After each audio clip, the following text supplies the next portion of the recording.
Welcome everyone to the next Observability Clinic. Today's topic, Actionable Dashboarding with Dynatrace. It says update September 2022 because we had an update early in the year, I think it was April, and it was so successful and people were asking about it. When is the next one? That I said, let's get these two guys back. Also, Enrique and Thomas, welcome to the show. Maybe Thomas, a quick introduction from yourself. Yeah, sure. Hey, thanks for having us, by the way, Andy. I'm Thomas. I'm the product manager for dashboarding at Dynatrace. Full stop.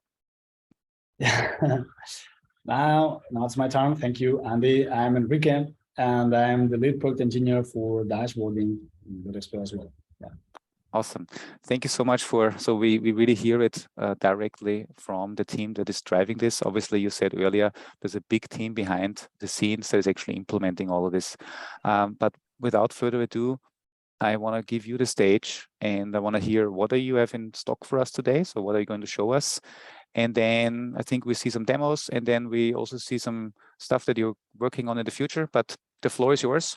Everybody that is attending, please do me a favor, ask questions in the Q&A feature. I will moderate. Now passing it over to you. Cool. Thanks. Thanks, Andy. To reduce my pulse, I will start with an icebreaker. And I wanted to get a cap, so I don't want to do a promo actually, but I still do it anyways. And I got myself a captain cap because I'm really excited about this nice little open source initiative of ours, and it's blue and it's one of my favorite colors. When I showed this to my team, they were like, Thomas, you now look like an official influencer YouTuber kind of guy. And I was like, for today, why not wear it since this gets on YouTube, right? So a tribute to you, my beloved teams in Barcelona. But let's get back to the topic. So what are we going to learn today? We will pretty much stick to the same structure as the last time. And so the first part will be a quick overview over all the improvements or most of the improvements, some highlights, and obviously a demo. Then we will, after the demo, quickly jump into how to upgrade the Data Explorer. And also demo, really quick one. And at the very end, as the third part, we will roughly touch and I will provide you with an update on the roadmap and whether or not things changed. So let's get into it. So the first thing, don't get too much confused about all the boxes. That was primarily for my own sake to actually make sense of what we did in the last half a year again. And for Enrique, so that we just check whether we have everything that we want to talk about. And mainly they fall into more or less two buckets. I mean, I showed it before, but let me use the talk track here. The first one was to extend the configurability of visualizations across different ones in the Data Explorer. So to actually get to a state where we can upgrade confidently from custom charts, our previous solution, to the Data Explorer. And the second things we are doing right now falls, and also we already shipped some little tiny bits and pieces there, falls into the bucket of improved experience of getting started with the Data Explorer. What this is though, Enrique will show you a lot about. In this first bucket, to get to an upgradable state, let me just highlight units and formats that was obviously required and requested by you.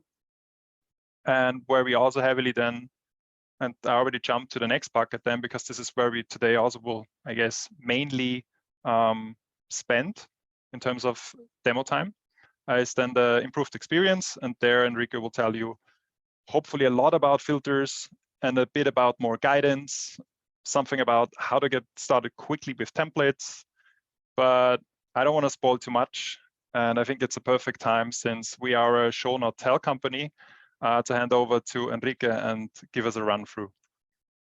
So take over. I will stop sharing. Yeah. I'm sharing. I should be sharing. Can you see my screen? Yes. Yes, I see your legs. Okay. You see my Firefox, right? Okay. Now you should see it. Okay. Now. Yes. Now, awesome. Fine. Amazing. We also got a glimpse a little bit of your background image. That's what we wanted to say. Yeah, vacation time. It's over. Come on, man, get going. Work.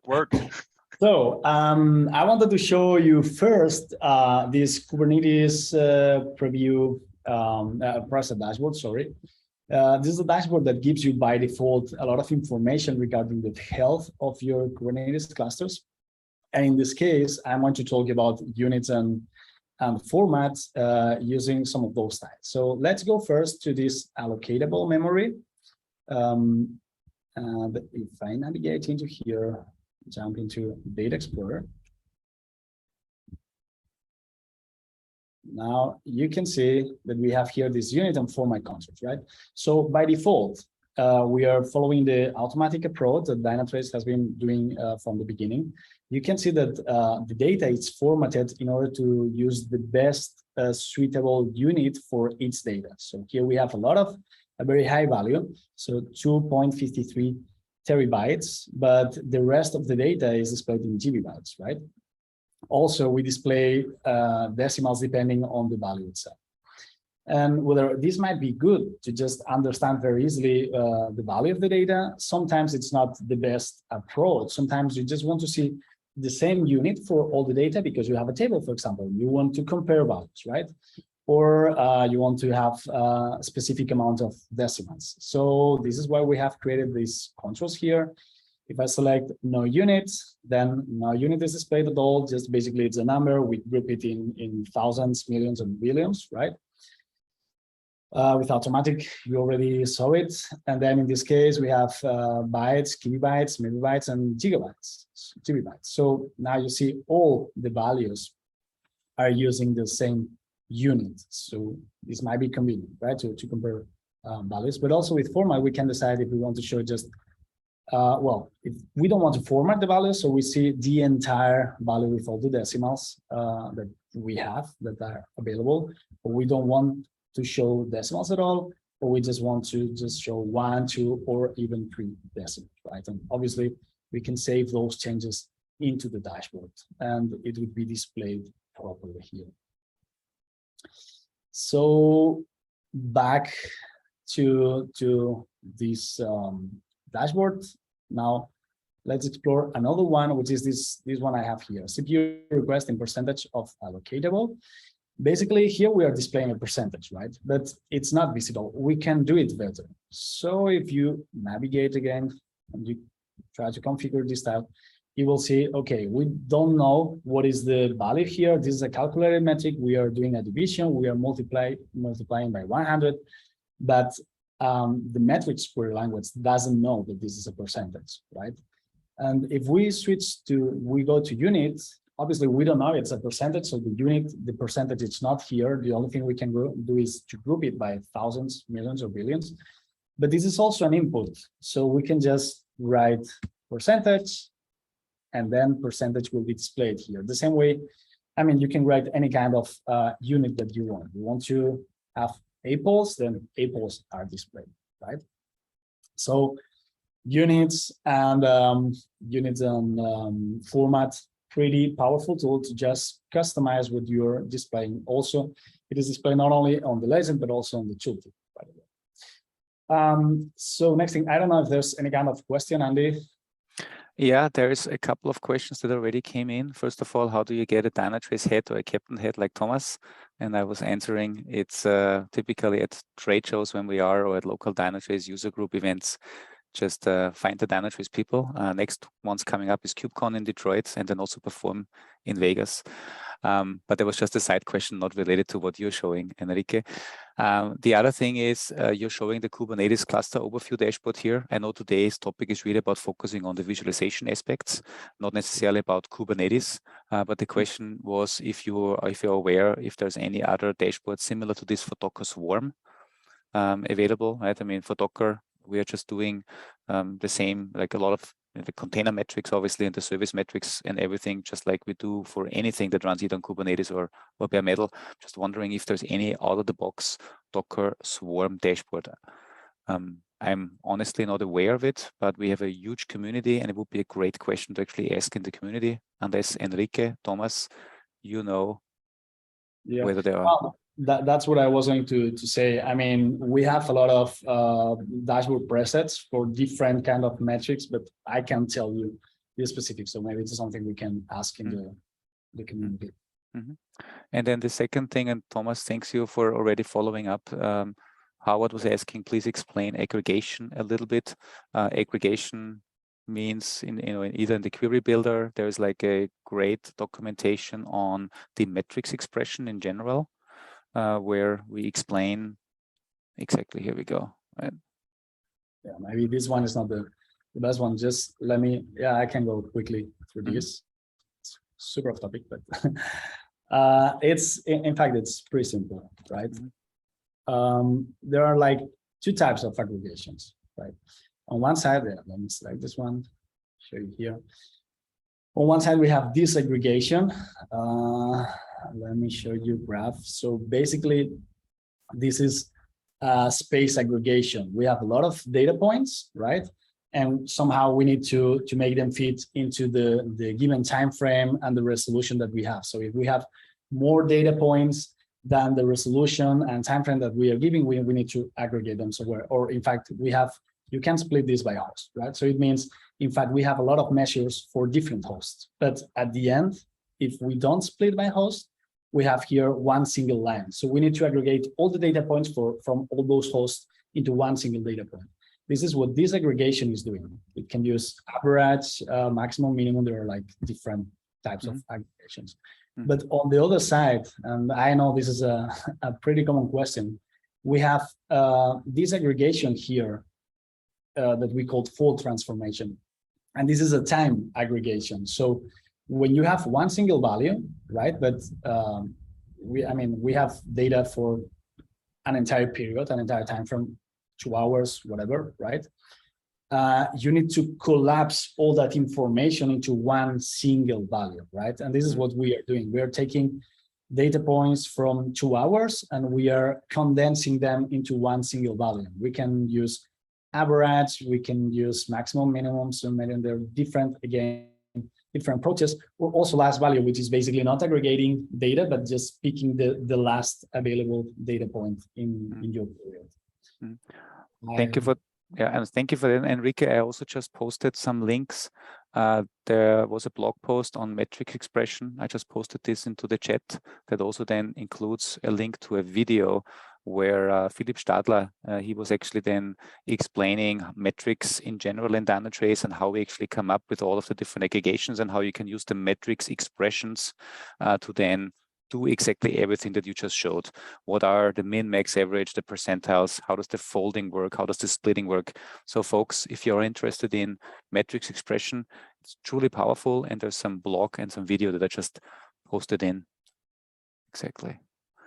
Perfect. Cool. There's more questions, but I think, Enrique, first I want to make sure that you get your stuff. Some of them we'll keep for later. Agree. So now we jump into the improved experience for getting started with Data Explorer. Don't know if you, Thomas, want to just share briefly the topic? Yeah, sure. Why not? First off, thanks to all of the ones who provided and still provide feedback in the Data Explorer survey, which is right on the page, on the bottom right, if I'm not mistaken. We regularly read them. We even sometimes reach out to you based on it. I hope I am still allowed to do that. And what we then, or based on that, found is two bigger things. First off, it's not perfect, and that's why we are actually working on it right now, to go from picking the data or even exploring new data to then pinning it. So there's some, or there were, and there still are some areas where we can improve. One good example to make it more tangible, also compared to the previous version, is when you start and you just want to see metrics for, let's say, services, right? And it's not super easy right now in the Data Explorer. You can quite easily do it now in the Metrics Explorer browser. That's the right name, I guess, because we now provide you with a dimension filter, and you just put services in, and boom, you only see service metrics. Awesome, right? But we also want to provide you at least that kind of experience in the Data Explorer on the page as well. And this is like one bucket to get you faster from picking to pinning. And the second one is actually making to make working with the build and code mode a bit more pleasant. And our main strategy there is to move the most common And we track this, and also based on your qualitative feedback, move some transformations from code to build in the very first step, because obviously then you don't even need to use code mode at all, or in like most cases, in most standard cases. So Enrique, kick it off. So yeah, let me start with the things we have done in order to improve the filtering here. Well, in fact, in the previous dashboard you can see this filter, right? Yeah, I'm jumping into new one. Sorry, I screwed up your intro, sorry. And one of these topics obviously is filtering, because most of these things were only possible in code mode so far, and Enrique is going to show you why it's way nicer now in build mode. Yeah. Done. After Thomas hijacking my presentation. Okay, I'm jumping into this dashboard where the filters are not present, because I want to show you exactly how to do it. But basically, the thing is that in the past, you were able to add a filter bar here with some predefined filters, right? However, in Dynatrace, we have a lot of entity types, a lot of dimensions. So why not allowing you to filter by any of those, right? And this is what we have done right now. So let me show you how to do it. First, I'm going to configuration of the dashboard, dynamic filters. This is what you would have done anyways in the past, right? But here in the add filter, apart from showing all our old filters, let's say, we have this custom dimension, right? And custom dimension then shows you all of the entity types that we have, but it also works even for mid metrics, right? For any kind of dimension that you can ingest or create by yourself, like potato, you can add this filter itself. I have this custom dimension potato. Now let's do something like more interesting as a web application.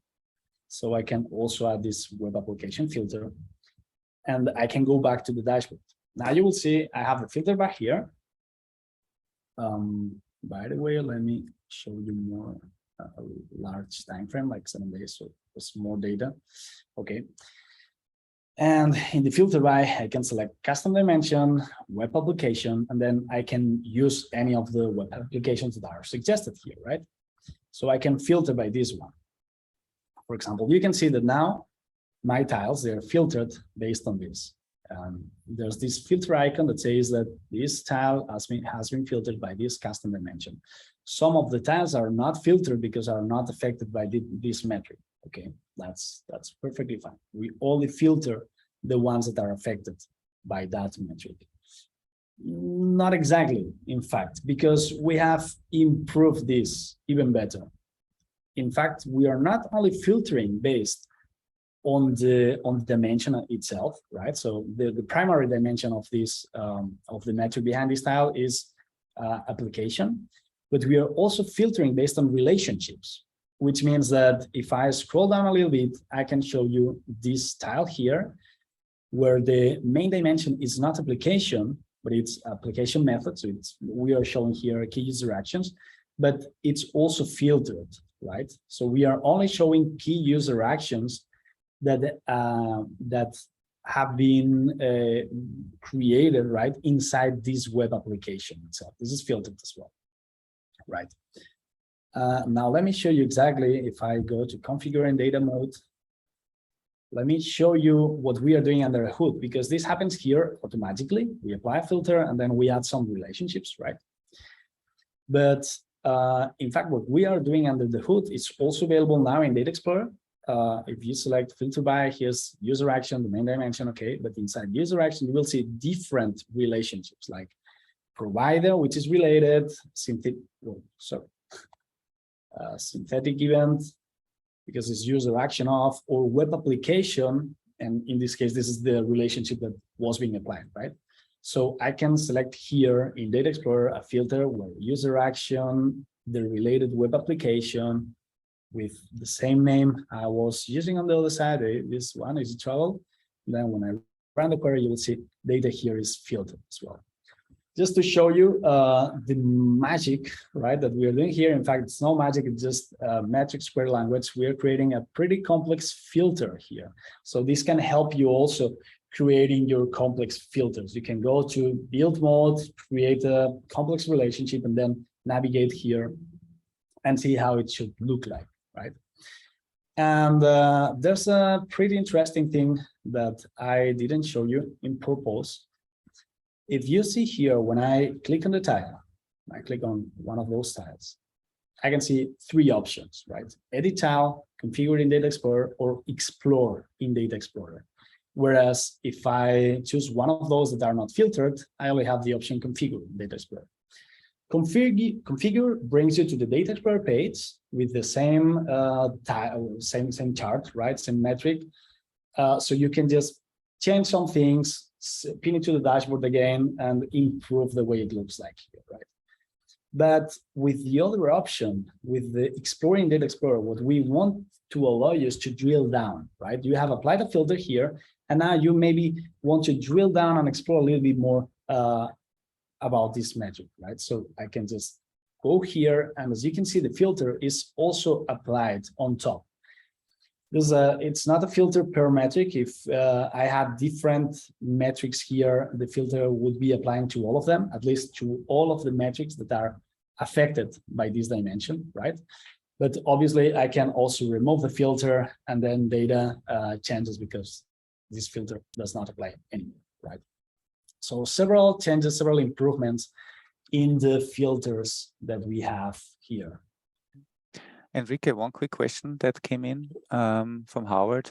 The question is, once you configure these filters, will the filters in the dashboard be visible and configurable for every user or just the dashboard owner?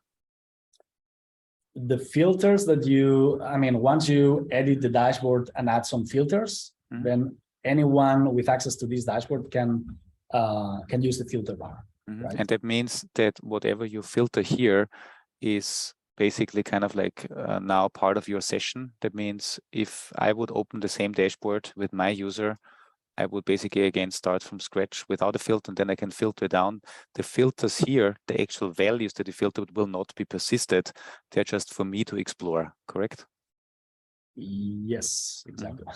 Yes, but and just a pro tip. However, that value and the filter is still in the URL, which means you can actually bookmark it in case you want to go back to the exact same dashboard where you applied all these filters for. And if you're wondering, yes, we now kind of even consider and discuss whether this should be a setting or not, but yeah, no ETA and no decision yet. But I mean, alone, the fact alone that you can, that is part of the URL that you can bookmark it is already great. And the real big feature of this is, right, you can build, let's say, a standard dashboard, and then you can give this dashboard for different application owners, and they then just say, I want to see this dashboard now for my app or for another app or whatever you filter on. Yeah. Exactly. And another thing that I didn't show, sorry, is that when you navigate here, even if it's on the explore mode or configure mode, now we show you where are you coming from. So you can just easily here in the breadcrumbs go back, right, to the dashboard, just the topic here. Yeah, and Howard just had a follow-up question, just a more specific, also read-only users for the dashboard, I assume, will also be able to set the filter, right? Because it's just filtering on top of what they can see. Read only means still because nothing is persisted or changed. Yeah, absolutely. Yeah. Yes. So what else? Let me show you more things that we have done. If I go back to this page, the Data Explorer, we added some little improvements that makes your life easier, right? In order to understand what's going on the screen. And those little, very subtle changes can be seen here. You can see there's the last run message that tells you when this query was executed for last time, and the run query button with this play icon, right? What this means is that if I change the query somehow, right? Now the message changed. I have this message saying you haven't applied changes. We ran to apply them, and there's an icon with a refresh, a refresh icon here in the button. So you have this feeling that the data you are watching probably doesn't fit with your query, and you need to run it again. In any case, we always show the result in the result section here, the time frame. So when was this data queried? So you can see that it is 2 hours and it was run from 3:26 to 5:26. Okay. So subtle changes that we have done here. Also, we have gained some real estate here on top. We removed some titles, some meaningful labels, and now you can easily just see the kind of visualization you want to use. And there's also this icon here telling you that maybe if you switch from one visualization to another, you may lose some configuration, right? And this happens especially when you're moving from a single value graph, a single value chart to a multi-metric chart. That obviously it can affect you, right? You can have several metrics here, and then when you just switch to a single value one of them is going to be disabled, because this is how it works, right? We only show one metric. And this information icon just tells you, right? Now that I'm single value, it will tell me that if I move to another one, which allows multiple metrics, I may have some configuration changes as well. So those are little improvements that we have done. There's also something very interesting if you navigate fresh to Data Explorer, which is the templates. Here you can see now real-life examples on how to use our dashboard. It's super visible. It helps you being introduced right on the metric query language and on the Data Explorer as well. So if you click any of those examples, any of those templates, you will see that everything is kind of populated. The metric is selected. In this case, I have some thresholds already defined, the visualization already chosen as well. And it's a very easy way to just drill down into data, learn how to use Data Explorer. Also, it helps you understanding how to build some kind of queries, right? Besides that, I want to just say, I want to just applaud. Thank you so much, because you have a long list of actually really good defaults that everybody's looking into, right? I saw things about SLOs, I saw things about user DEM, the classical DEM charts that everybody's building. Now we have all of these as templates, and that's awesome. Yeah. And you said the way you get there is just like you go to Data Explorer and that's it. And yeah, you navigate to Data Explorer, you have the template.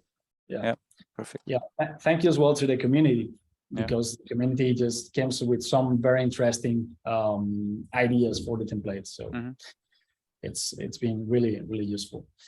And now that I'm showing Honeycomb, something that I know a lot of people will be happy with is that for this specific visualization, we can just remove the limit. Okay, so you go to code mode, you remove the limit, run query again, and suddenly I no longer have this limitation, so I can just show any amount of hives here in my Honeycomb, right? And well, we're showing a lot of data. We're arriving to the end probably. Let me show you something pretty interesting as well for heat map visualization, which is that basically now we have thresholds in heat map, right? This visualization right now probably doesn't make sense because the threshold is set for the values, but where we are displaying in this heat map is the count, the amount of data points that fits in the buckets.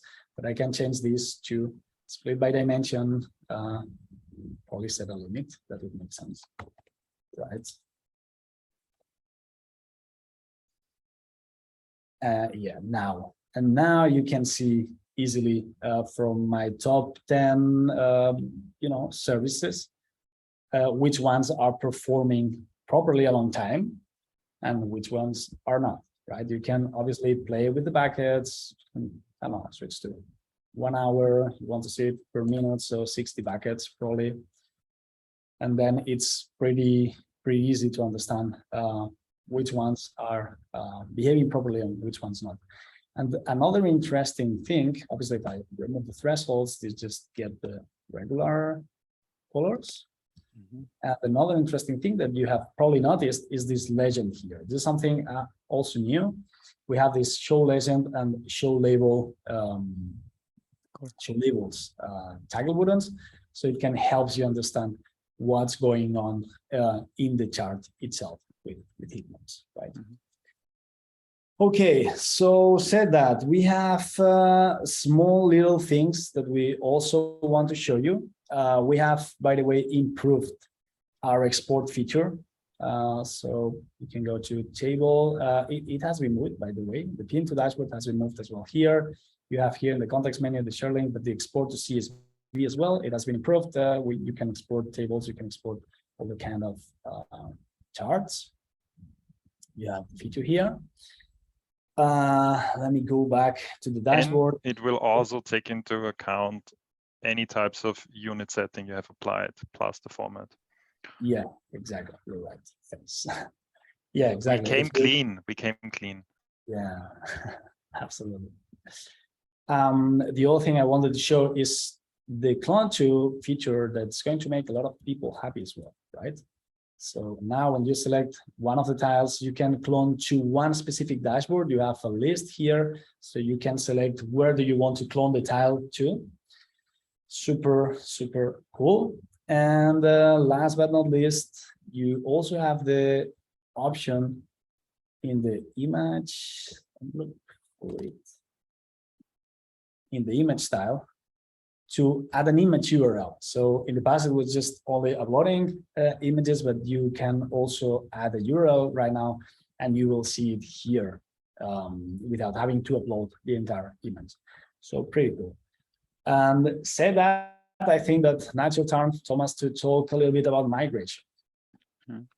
Maybe before this, first of all, thank you for this demo. A lot of, and as you said, a lot of big, but also a lot of small things that you just need to see once, and then, you know, this is really cool. It makes your life easier.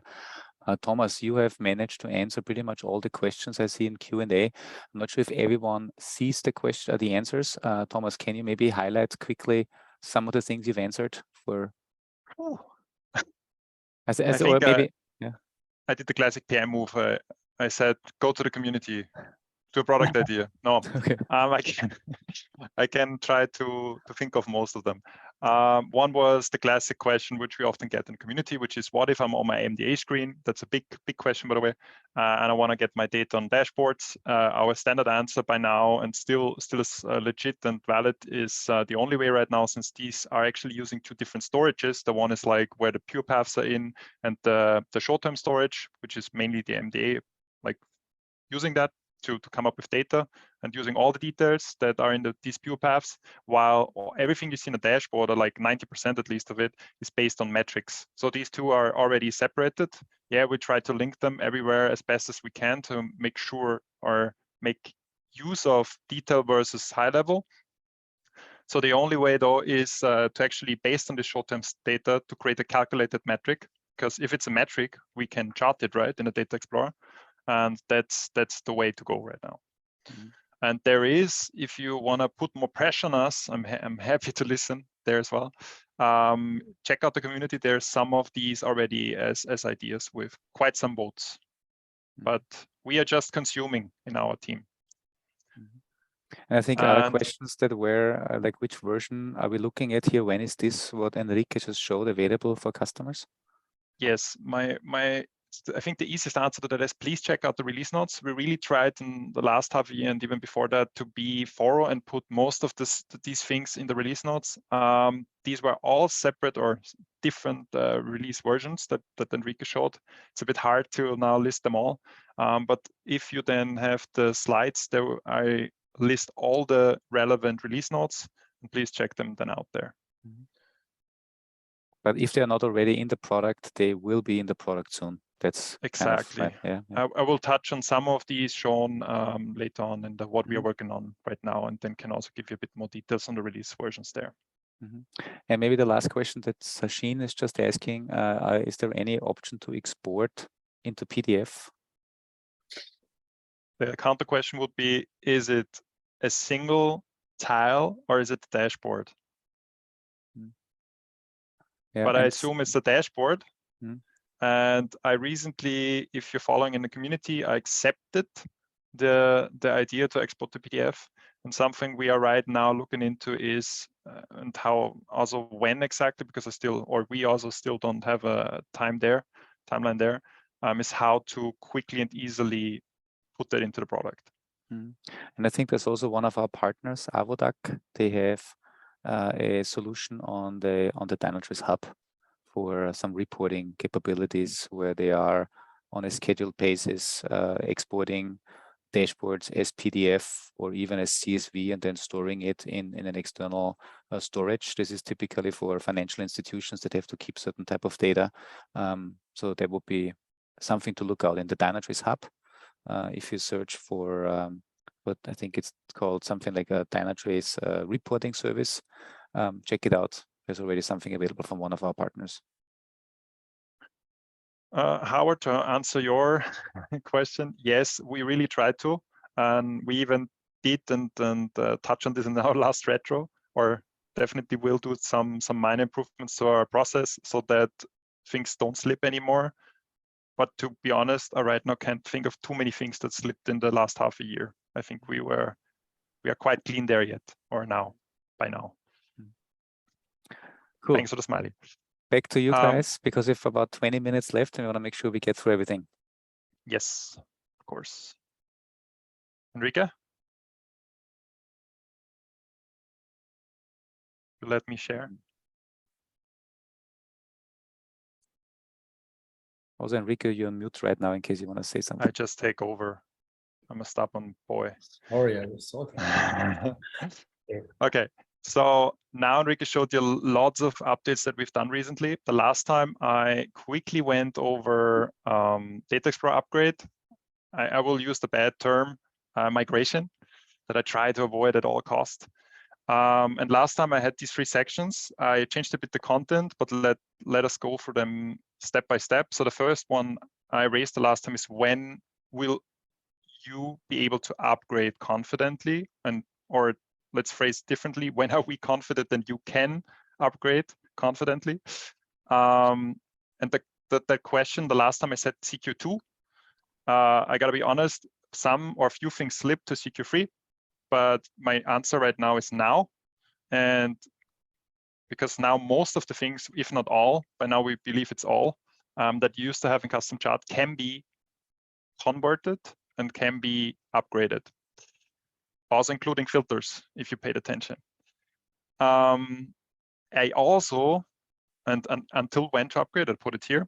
I also released a blog post though that not just touches on some of these improvements, but also then will guide you to the documentation where we try to thoroughly lay out all the things you can do and will until when. But to cut to the chase, with 266, we will remove the custom charts page. So there's still time for us to put stuff in. And by the way, there is a community thread about this, even 2 right now. Please let us know there. It's also linked in the resources later on. And by the official sunset date, so that not just to create one, but also the tool itself will be gone by 268. Again, use the community to reach out to us if anything according to you is missing, because we still have time to that. And about the how, I actually don't want to waste time, and I will just again hand over to Enrique because he's the master of the product. Okay. And show them. So let me show you how to do it. Basically, you have different approaches, right? I mean, here this is a dashboard that has a custom chart tile, right? So the easiest way to do this is to just go to your custom chart tile. You will see this preview upgraded chart. You click on here. You see how it looks like in Data Explorer. You can just save changes to dashboard, right? Pretty simple. But yeah, probably you have a lot of tiles that are having made in custom chart or even small dashboard, right? So the best thing you can do, well, there are 2 more options, right? Let's go step by step. First is going here to the dashboard page. Now it's not possible to filter by all of the dashboard that contains custom chart tiles, but it will be. We will add a feature here in the filter by in order to filter by dashboards that contain custom charts, right? So you will see only the ones that you need to upgrade. Now, what you can do once you have this list, when you have a dashboard that contains custom chart, is go to the context menu, and you will see here this option upgrade as well, right? So you can click on it. Best thing you can do is to first probably clone the dashboard to feel safe, right? Play around with it, and then that's on. You click on update, you navigate here, and you can see that the tile has been properly updated. This is no longer a custom chart tile. This is the Data Explorer tile. Okay. And last but not least, if you really have a lot of dashboards and you feel confident with the process, what you can do is to use the API. It is detailed here in the blog post, Upgrade Your Dashboards and Tiles. So you can use the API. There's a script here. Well, super simple on how to use it. So you can upgrade all of your tiles just by using the API, right? But I would suggest you to first clone some of your dashboards, feel confident with the process. What will happen, I mean, if there was any kind of issue trying to migrate a tile, the dashboard will be migrated anyway, except for the tiles that have the issue. So you will still have the opportunity to go to those specific tiles and fix them manually, try to understand what's going on. Yeah, there's more information here as well on how to do that, right? And that's it regarding migration. So back to you, Thomas. Okay, maybe one more word to this. So what we thought a bit about it, and what we ended up as a solution is whenever there is an error, we actually log this actively on our logs on the servers. So you don't have to fiddle around with error messages or something. And we also try to proactively fix anything we find there. But if you find something and you realize it doesn't go away after a while, when retrying, first off, always reach out to us. Use the D1 chat that's available in the product itself and let us know, because then can we probably even be faster with resolving things. But at the time, we actually believe, and we did this, by the way, ourselves. We used that script on our demo environment with, I think, 6,000 dashboards. And we ran into a few edge cases that we fixed by now. And we hope that will spare you from finding the same problems and yeah, keep upgrading. Mm-hmm. But I guess it's time for me to share again, right? Yeah. Yep. Maybe just for the sake of showing it. That was in, yes. So today, I really tried to get it out, and it's actually out. We released a blog post about upgrading and about the Data Explorer and its improvements in general. Some of the things that you've already shown, some highlights, some nice GIFs that explain things. At the very bottom in the What's Next section, we again highlighting like the high-level important things, like at which version will these additions that are still missing that Enrique pointed out, like the filter, be in the product, as well as then to the documentation that Enrique also showed, where even more details are laid out, as well as the Kubernetes preset dashboards that Enrique showed you, and the community thread where you can then discuss any remaining issues. Again, check out the documentation and please shoot when there's anything still unclear. We hope not. We already iterated based on feedback from you, but yeah, let's see. Let's just keep discussing if anything's missing. Coming back to the presentation, and I don't want to spend too much time since Enrique already spoiled some things. What we are working on right now, you've seen the templates, you've seen the heat map stuff that Enrique showed you. We provided now in the whole improved experience theme to guide you more, to make it more pleasant with, let's say, edge cases or something where you might stumble and fall. To give you more context, yeah, UI improvements you've seen, like the last run button, etc. Upgrade mechanisms, Enrique also showed you, plus with 52, the filter that we hopefully get in, so that you can also then easily look for dashboards and not have to care too much about your 8,000 plus dashboards to look for all of them. The exporting stuff you also mentioned, actually already bringing us to next. The next things that we have on our radar is to better find metrics. That's what I kind of explained in the intro, which is how do I now, for instance, already in the Data Explorer quickly separate or choose service metrics or Kubernetes metrics and the likes. That's one thing that we are tackling soon. Another thing that we are also right now actually working on, we already started, is to reorder metrics, because we feel the pain, your pain, when, for instance, in the table, we want to reorder things for it to be properly visualized. And as already kind of spoiled before, we are also soon starting with moving stuff to the build mode. Filters we already did, as Enrique has showed you. Another bigger thing that we keep hearing and that we not just acknowledge but want to solve soon is sorting by value and by by order, by dimension. And something that came in the between, and we think we can improve there as well, is some dashboard improvements. So this is more like, I would call it the classic technical depth thing, but should be mentioned. So we also hopefully see some performance boosts in the near future. And another tiny thing that's still in this whole improvement theme is also to be able to reuse expressions. So you can not just have your lengthy expressions, but you can then also compact it to just one name, which is in essence a new metric. And this way, use it in other visualizations without copy pasting all this lengthy stuff. Already coming to the later, and these are bigger topics, as you hopefully can tell if you look closely at the boxes, and contains multiple things. And in case you really want to have the details, there is a launch, a feedback launch in the product feedback section of the community, where I constantly try to update what's exactly what I just in essence showed, what we are working on right now, what later and what next. And there also provided already more details to these two buckets, but to make it more tangible, interactivity obviously is everything that you do with the charts. For instance, a tangible example would be the legend. We, for instance, have there the more button, so that you can in the future, for instance, click on a more and you directly get to the Data Explorer with all the remaining items expanded, things like that, so that again, it gets more and easier and to actually see the underlying data.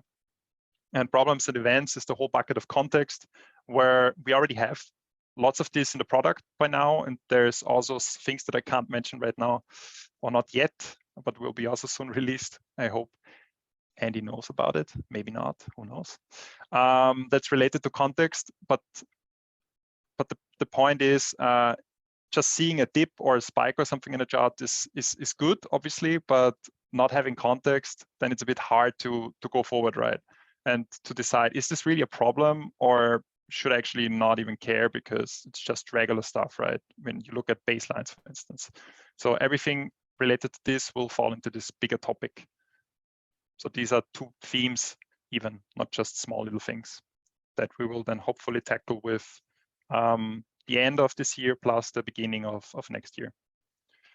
And that's it. Yeah, context is everything. Totally agree. I just wanted to highlight one thing that came in and I answered it. There was a question on the migration or the upgrade from the chart to Data Explorer, whether this is built into Monaco. I don't think it's built into Monaco as far as I know, but I think you highlighted the script, Enrique. So you can exactly. We have the script. Basically, you can automate it by using the API. That's how we envision it. What will happen, though? I mean, that will be interesting, right? What will happen if somebody tries to upload or apply a dashboard to the API that still has charts after it's deprecated? I would assume the API will throw an error because you're uploading configuration that is no longer supported. Yes. Yeah. Still ways out, but good to know. Good heads up. Also, the links here, I will not post all the links in the chat now, because remember, the links that are in this PowerPoint will be available next to the upload on Dynatrace University. So if you want to watch this thing later on, you can go to YouTube, but you can also go to Dynatrace University under the Dynatrace webinar section. It should be uploaded tomorrow. And on the resources tab, you will find the slides that include all these links. What I did, though, is my last link that I posted into the chat was our recording from April, because some may be joining us today that are completely new to this, and maybe they have not even seen the cool stuff that you guys have shown in April. So I can really encourage watching this particular session as well. Awesome. I mean, we did I think, I mean, Thomas, especially, you did a great job in answering the questions live as they came in. Anything else? Any final words? Any from you, Thomas, Enrique? Okay, then I start. Enrique, you go second, because the best comes at the end, right? Yeah, I just want to leave one note, which is I hope, and that's the only thing that matters to me personally, truly personally, that we are adding value, and that, I mean, we've got lots of really good feedback, also tough one, but that's totally fine and expected, and also good for us to be challenged, right? But yeah, that's really important to me. So customer centricity is not just at Dynatrace, but particularly in this team, like on the very top of our priorities. Enrique. No, the only thing I would say is please jump to the next slide, because it's not just our work only. Yes, the true. team job, a lot of people working on this. So we are working hard to make you happy and let you enjoy and get all the power you can from the dashboards. So thank you to the entire team. Yeah, thanks to the team who do an amazing job at actually getting all this stuff out. We are just envisioning drinking coffee in the meantime and then wait so we can have another presentation. Yeah, basically, we just have meetings like these, but it's all the time. True. And I want to just say one thing, folks. If you are happen to be in Brazil or in the UK, there is Dynatrace Innovate coming up in these locations. I think Sao Paulo is next week, to learn the latest about what's happening in Dynatrace and hear from your local peers. And then October 4th, Dynatrace Innovate is a single-day event, will be in London. And then as a kind of a preview, in February, we will have our Dynatrace Perform, our global conference, back in Vegas. It's the week of, I think, February 13. We will have hands-on training days. We have our regular conference. I'm sure we will provide it also as hybrid, but just, yeah, be there. And Dane, yeah, perfect. He will be in Sao Paulo next week. Awesome. So you can meet some of your fellow Dynatrace community members. And Dane, we also record a special Dynamite Observability Clinic with you next week, because we have a lot of community champions out there. They're called Dynamites, and I've invited a couple of them, including Dane, on showing showing the cool best practices, tips and tricks. So really great work. And with this, I want to say goodbye from Boston. I happen to be in Boston today. I want to say goodbye, Enrique, to Barcelona, and Thomas to Vienna. And goodbye to the rest of the world. Guys, see you soon on the next clinic. Thanks, Andy, for having us. See ya. Yeah. See ya. See you soon. Thanks. Bye-bye. Bye. See ya.